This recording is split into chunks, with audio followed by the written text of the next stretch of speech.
Before I get too deep into this video, I do want to send some well wishes to Justin Bieber. Not like he's going to see this, but recently he announced that he had been diagnosed with Ramsay-Hunt syndrome, which has left his face half paralyzed. And that kind of stuff is no joke. It's really unfortunate that he has to go through that. So I wanted to at least give a little intro talking about it because all opinions on the music or whatever aside, Justin Bieber is a human being and dealing with health problems like that is no fun. So I'm sending him all the best, wishing the best for his family and friends, and I hope that his fans continue to uplift him in this difficult time, especially because he mentioned that he doesn't know how long it's going to take to recover. So I just wanted to say a quick thing, wish Justin the best, and just let it be known that regardless of any opinions on the music that are expressed in this video, I'm hoping the best for him. So, at risk of an awkward transition, welcome back to 10 Years Later, the series where I talk about albums from the 2010s that were either impactful to me, impactful to music in general, very popular, or just worth revisiting 10 years later for good or bad reasons. And I already said his name, so you know where this is going. It's time to talk about the 2012 Justin Bieber album, Believe. JB. I don't even need to say his name and you know exactly who I'm talking about. The BIEBS returned in 2012 with his sophomore album, technically his third if you count the 2011 Christmas album Under the Mistletoe, but I personally don't, so I see this as the true follow-up to his 2010 debut, My World 2.0. With that album and its big singles, Justin was taking the world by storm, and he was ascending from the apple of every middle and high school girl's eye to a worldwide musical sensation. I didn't even know this until doing research for this video, but that album made Justin Bieber the youngest solo male artist to go #1 on the Billboard 200 in 47 years. 47! Almost half a century there. The previous youngest, a 13-year-old Stevie Wonder in 1963. Clearly, Justin was not about to be the kind of child star that the industry just chewed up and spit out when they could find someone else. He was ready to continue his catapult into superstardom. Between My World 2.0, this album, their respective acoustic versions, and Under the Mistletoe, Bieber became the youngest artist with 5, count 'em 5, #1 albums in the US. All this and he hadn't even turned 19 yet. Bieber was an unstoppable force. Seemingly, because this album era was by far his most controversy-filled one. Between legal issues and a bunch of other bouts of drama, he played into the bad boy image so bad that I remember people here in the US wanting to deport him back to Canada. Yeah, that was a wild time, one that Bieber has since owned up to quite a bit. A classic case of getting caught up in an image and in the industry, which is something some young stars sadly don't get to escape. It's good then that Bieber was able to escape that and is in a much better space now. Now I know I did spend a decent amount of time talking about the personal side of Bieber, but keep in mind, 10 Years Later as a series is at least in part not just a discussion of the albums, but the eras themselves and what encompasses those. Thus, conversations like that pop up in these videos. Furthermore, it's kind of interesting to talk about it just to see how much of what goes on outside of the music pops up in it, which in this case feels more often than you might think. With Justin's last album, My World 2.0, he was making a lot of romantic, bubbly pop singles, and to be honest, I actually enjoyed the album more than I thought I would. I was a bit skeptical going into this album though, and I was curious to see just how much the bad boy Bieber vibe would rub off on this album's 13 tracks that run about 48 minutes. It turns out there was definitely some bad boying going on here, but this album kind of threw me for a curve. Not because it was anything amazing, but because I didn't really dislike it even though it includes some of my least favorite Justin Bieber singles. On the intro track, All Around the World, even Justin Bieber couldn't escape the early 2010s obsession with electronic pop. I know this one was more Eurodance, but electronic pop is just an easy way to describe the incredibly broad umbrella of electronic influenced pop music. I think the production does very little for me, and the writing and vocals just feel emblematic of Justin trying to play into the bad boy image at the time. Even with that, he also makes astute observations like how all around the world people want to be loved. Thank you, Professor. While Ludacris on A Forgettable Guest Verse drops my favorite oxymoron when he calls a girl imperfectly perfect. Cool.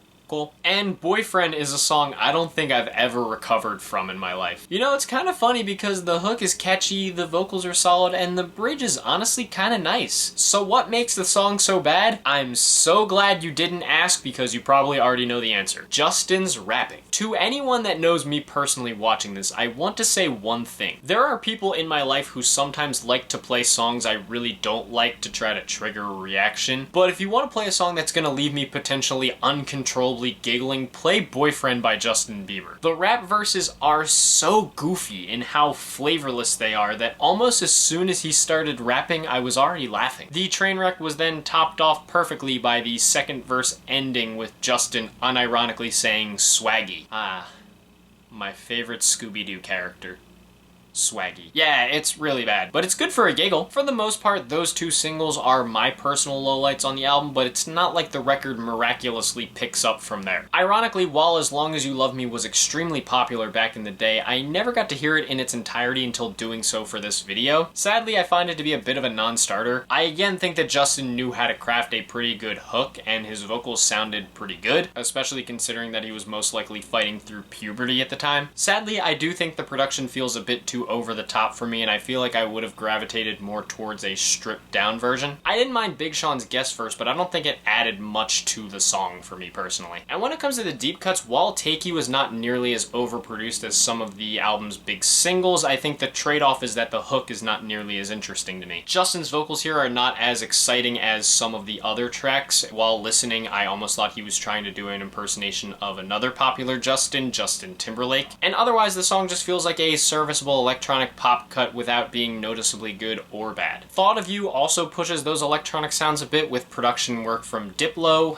being a controversy magnet, I think. I think the instrumental does succeed at bringing energy without going over the top like some others do, but I'm a little on and off on the chorus. Justin mostly sounds nice, but I think some of his sudden slides into his falsetto don't really sound that flattering and they just feel a little bit clumsy. They don't ruin the song, but they do prevent me from wanting to come back to it. And One Love was a cut I was kind of warned about going into the album, as I saw many saying it was a huge lowlight on the album. To be honest, I didn't think it was the worst on the album, even if, yes, it is a little bit rough. While the electronic instrumental does a nice job of scaling itself back, the song itself just doesn't really do enough to grab me. It probably doesn't help that the chorus is one of the clumsiest on the album and it doesn't really blend harmoniously with the production. Given that Justin has alluded to music from this era not feeling like his own, I wouldn't be surprised if this was more of a label song than a Justin Bieber song. Now, as rough as some cuts on this thing are, I was surprised to find that there were more good moments than I expected. Just so happens that these moments were at odds with the sound that the big singles were trying to sell you on. With Catching Feelings, after spending the first few tracks blowing things to the sky with electronic instrumentals, this one turns things down a bit with a lighter, airier pop sound. I like this one, and not just because it goes for the lighter sound. I just think Justin does a pretty nice job when he's handed something lighter and given the chance to make something a little more romantic. Top it off with some smooth vocals, and this is a pretty solid deep cut. I also really vibed with the track right here where Justin takes a bit more time to give us something R&B influenced with more synths, record scratches, and even a guest appearance from Drake. Honestly, the Drake part made perfect sense almost as soon as the instrumental kicked in because I was getting major Aston Martin music vibes from it. I really enjoy some older R&B Drake though, so I was happy to hear him sounding pretty good on this one. Justin also shares some good chemistry with him, and while I can see how the record scratches can be a bit much for some, I can't lie, I had a good time with it. And Fall is another song that turns things down quite a bit, being almost acoustic guitar driven with a pretty light beat along with it. It's nice, it's sweet, and Justin sounds pretty good on it. It definitely has some cheesy moments, but honestly every once in a while I can just embrace the saccharine and enjoy a track no matter how sentimental it is. It's definitely far from the best ballad that Justin's done, but it's a nice time. Die in Your Arms was another track I heard some particularly rough things about when listening to it, so I went in a little bit worried. Honestly though, I didn't totally dislike it. A part of me does wonder if a different voice could have sold it better. Does anyone else hear Bruno Mars a bit in Justin's vocal inflection? Or even if the song would have been a bit more fun with a pre-puberty Bieber, but I honestly had a pretty good time with it. It's got an old school Jackson 5 kind of feel, and I think it's fun enough to be worth coming back to. Maybe I'm in the minority on that, but I'm willing to meet the song halfway and just kind of vibe to it. Beauty and a Beat is the one single where, look, I can't pretend I don't still go back to this song because, come on, it bangs. I know it might sound weird that I've spent almost the entire video talking about songs that are overproduced only to turn around and sing the praises about another song that feels like it's intent on blowing your ears out with how vibrant and over the top it is, but that's exactly what I'm gonna do. I don't know, in this case it really works. Maybe it's that pumping bass groove or the way the song knows how to appropriately vary its feels between the verse, the slightly toned down hook, and the surprisingly catchy beat drop, but here I don't mind it being so throbbing. It helps that Justin's performance is one of the better ones on the album, the chorus is pretty beautiful, and Nicki Minaj provides a very fun guest verse. I can't hate this, I've returned to it too many times over the years. It was probably the first Justin Bieber song I actually liked, and that was at a time where I was pretty anti-pop music, so that should say something. Be Alright is another love-centric song based entirely around a light acoustic guitar. It's a pretty nondescript track in terms of its writing and themes, but I think Justin's vocals sell it extremely well. As I said earlier, sometimes when Justin gets a chance to just strip things down and make something a bit lighter, he can do something pretty well, and this is another example of that. Here it feels like he was able to tap into something pretty emotional, and it makes for an extremely nice cut. I think this could have made for a nice ending, but instead we close with the title track, Believe. It's a pretty standard anthemic pop track with a message about believing in oneself. It's the kind of thing you've probably heard an innumerable amount of times at the end of an animated film where the main character finally gets where they want to be. I think it also helps that Justin's message, which I guess can be seen as preachy, is pretty nondescript and doesn't really give much more than the typical I did it and I got knocked down platitudes. It does get some points for sounding pretty nice and for Justin's good vocals as well as those choir vocals, but otherwise it's just kind of a fine end to the album. It could have been a bit more than it was. Overall, in listening to Justin's Believe after 10 years, I'm left a bit conflicted, which honestly might be a bit of a compliment given that I was partially expecting to have a pretty rough time. The reason I'm conflicted is because this album definitely had more good moments than I expected, and I found myself able to meet it in the middle a bit more than I would. But on the flip side, it also featured some of my least favorite Justin Bieber singles by far. I see this album in a way not too dissimilar to how I would eventually see his 2020 album Changes, though I'd argue I honestly enjoyed that record more than this one. The similarity comes from the fact that both albums found success when they stripped things down a bit, but bogged themselves down by trying to chase the then popular sounds of the respective musical landscapes. Here, perhaps not by his own choice, Justin got caught in the wave of electronic dance music that was blasting through every radio station across the nation, and those cuts didn't really play to him very well. He still showed his talents as a vocalist, even if perhaps puberty had the potential to wear down his vocals a little bit, and he had an ear for a catchy hook, but it feels like the production didn't always synergize with him. All in all, I might go as far as to call this Justin Bieber's weakest album, though I can at least thankfully say it wasn't nearly as bad as maybe I was led to believe going into it. Back in 2012, I have a good feeling I would have hated this thing. Beyond hating a lot of the singles, I feel like I wouldn't have wanted to be caught enjoying it at all. I've alluded to this in past videos, but with gender norms at the time, I think being known as a guy who liked Justin Bieber in middle school probably would have led to homophobic insults and the like being thrown around. Listening to it now, at least I could say it turned out better than the weak singles made me believe it would. If I had to put it on my scale, it would probably get an okay rating from me. The deep cuts made it a nicer listen than I thought, but it's definitely on the low end among Justin's records. But that's just my opinion on this album. What did you guys think about it? Did you listen to it back in 2012? Do you still listen to it now? Did you love it back then, hate it back then? Do you still love it now? Do you still hate it now? Are you just completely indifferent toward it? And do you consider this to be Justin's weakest album? Whatever your thoughts and experiences are, leave them down in the comments below. Let's keep this civil and have some fun as we like to do. If you guys want to hit like and subscribe and support some of my other ventures that I have linked in the description, thank you. If not, it's no big deal. I totally understand. And next up in terms of June albums, I'm going to be talking about the Maroon 5 record, Overexposed. What a fitting title. I'm going to film that tomorrow though because my throat hurts from recording these past two videos. They'll probably all be uploaded at a similar time so you won't really know the difference, but either way, stay tuned for that. But until then, thank you guys for watching. I hope you enjoyed and I will see you in the next video.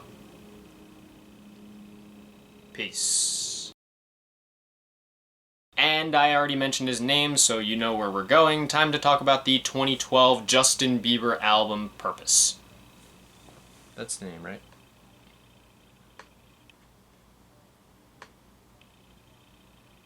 No, it's not Purpose. Whoops. I messed that up so bad. It's not Purpose. It's Believe. Oh my god, I'm an idiot.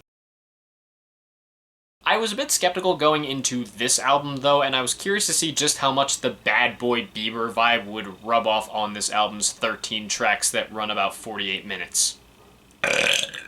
Whoa! I think I should try that again.